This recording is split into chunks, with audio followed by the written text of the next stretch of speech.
তাহলে কি 71-এ জামাতের কোনো ভূমিকা ছিল না? অবশ্যই ছিল।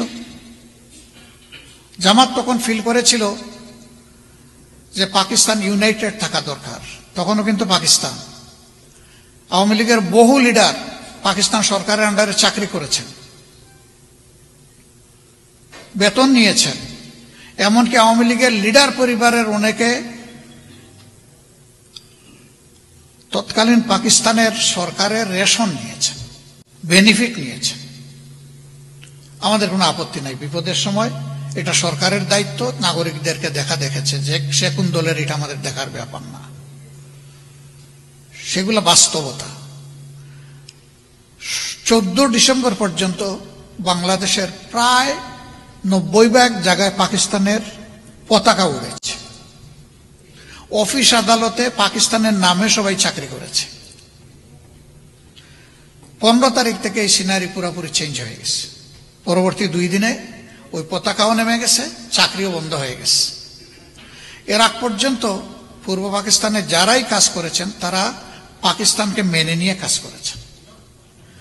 এখন এটা বলতে পারেন জনপ্রত্যাশার এগেইনস্ট, জনপ্রত্যাশা ছিল যে পাকিস্তানের শাসকরা চলে যাক, বাংলাদেশ স্বাধীন হয়ে যাক, জামাত এটাকে সম্মান করলো না কেন? এটা একটা লিজিটিমেট প্রশ্ন। করলে ভালো হতো, করা উচিত ছিল, এই ব্যাপারে আমার কোনো দ্বিমত নাই। বাট এই আনসারের উপযুক্ত ব্যক্তিটা আমি না। কারণ আমাদের যে সমস্ত নেতৃবৃন্দ তখন যারা ছিলেন, কোন প্রেক্ষাপটে তারা কোন ডিসিশন নিতে বাধ্য হয়েছেন সেটা তারাই ভালো বলতে পারবে। তাদের জীবদ্দশায় এই সমস্ত প্রশ্নের বহুবার উত্তর তারা দিয়েছেন। এই অ্যাপোলজি আমরা মিনিমাম 3 বার দিয়েছি। প্রফেসর গোলাম আজম সাহেব দিয়েছেন, মৌলানা মতিউর রহমান নিজামী সাহেব দিয়েছেন, এবং আমি দিয়েছি। এই কিছুদিন আগে মাত্র এটিএম আজহারুল ইসলাম সাহেব যখন ফ্রি হলেন জেল থেকে, তখন আমি বলেছি শুধু 71 না, 47 সাল থেকে শুরু করে জামাতে ইসলামীর দ্বারা কেউ যদি কোনো কষ্ট পান, কারো দরে কোনো ক্ষতি হয়ে থাকে, আমি সব ব্যক্তি এবং সংগঠনের পক্ষে নিঃশর্তে আমি আপনাদের কাছে ক্ষমা চাই, আপনারা আমাদেরকে ক্ষমা করে দেবেন। আজকের দিন পর্যন্ত আমরা ভুল করি না। এই কথা বলবো কিভাবে? আমরা মানুষ, আমাদের সংগঠন একটা মানুষের সংগঠন। আমাদের 100টার মধ্যে 99টা ডিসিশন সঠিক, একটা তো বেঠিক হইতে পারে। সেই বেঠিক একটা ডিসিশনের জন্য আমার জাতির তো কোনো ক্ষতি হতে পারে। তাহলে সেই ক্ষেত্রে আমার কোনো ডিসিশনে জাতির ক্ষতি হলে আমার মাপ চাইতে অসুবিধাটা কোথায়? এখন মাপ চাওয়ার পরে বলে যে এই ল্যাঙ্গুয়েজ চাইলে হবে না, ওই ল্যাঙ্গুয়েজে চাইতে হবে। আরে বাবা, এই আরেক জমত লাগবে।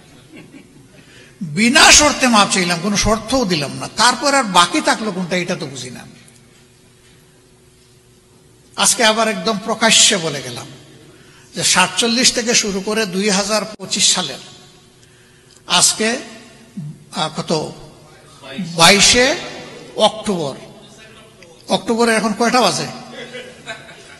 এই যে এখানকার টাইম 8:11। এই পর্যন্ত আমাদের দ্বারা যে যেখানে যত কষ্ট পেয়েছেন, আমরা বিনা শর্তে যারা কষ্ট পেয়েছেন তাদের কাছে মাপ চাই।